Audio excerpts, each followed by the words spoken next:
We see the impact in our economy and on consumers of the ever-increasing carbon tax. The carbon tax is increasing inflation now by a third, by 0.8, driving up the cost of nearly everything. The PBO recently said that the vast majority of Canadians will pay far more in when you take into account both the economic and fiscal restraint. I'm going to go to you, Vivek, what impact does the increasing cost of energy have on the Canadian economy, or any economy for that matter? Thank you, Mr. Chair. Well, it really has knock-on effects for every sector of the economy, because given our geography and given that just about everything has to be delivered, transported, food, people have to drive long distances. So there's no one, even an urban city dweller like myself who lives close to Parliament and doesn't have a car. We're all going to be paying higher prices because everything is going to become more expensive. And don't forget, it's in the context of already high interest rates. So that's really a double whammy, that prices are high. We all have debt and servicing that debt. And I should add, interestingly, that debt, that interest costs are not actually part of the CPI. So we're missing a big piece of inflation, and energy costs are just adding to the burden for the average person, Mr. Chair. Thank you. And then from a macroeconomic standpoint, if we look at we're in a global marketplace, of course, and attracting capital is incredibly important. In fact, I believe the OECD said that Canada will be last in terms of capital investment over the next 40 years. That's the projection. What type of impact the increased cost through additional regulation and additional, in this case, taxation on energy, what type of impact will it have?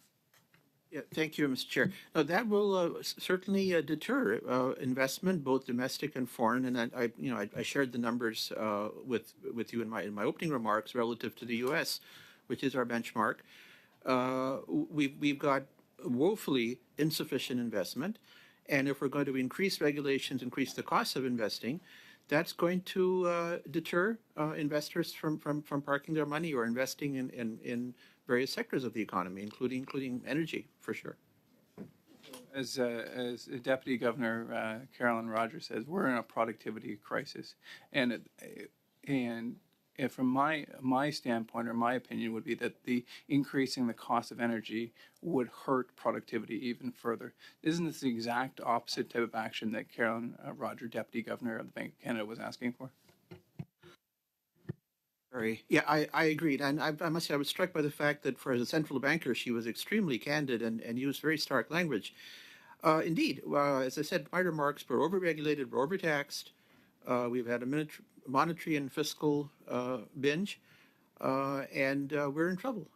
We need to boost productivity. Otherwise, as I warned, Argentina and Canada and the U.S. had the same per capita income 120 years ago. They're now a third of the U.S. They're a poor country, or middle-income country. And we are now significantly poorer than our friends south of the border, and low productivity and low investment is a big cause of that, Mr. Chair.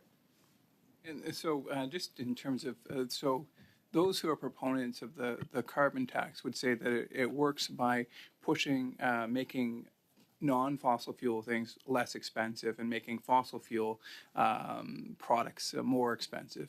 But when you increase the cost of a 84% clean energy source like electricity, does that not undermine the theory of the carbon tax pricing? Yes, I agree, Mr. Chair.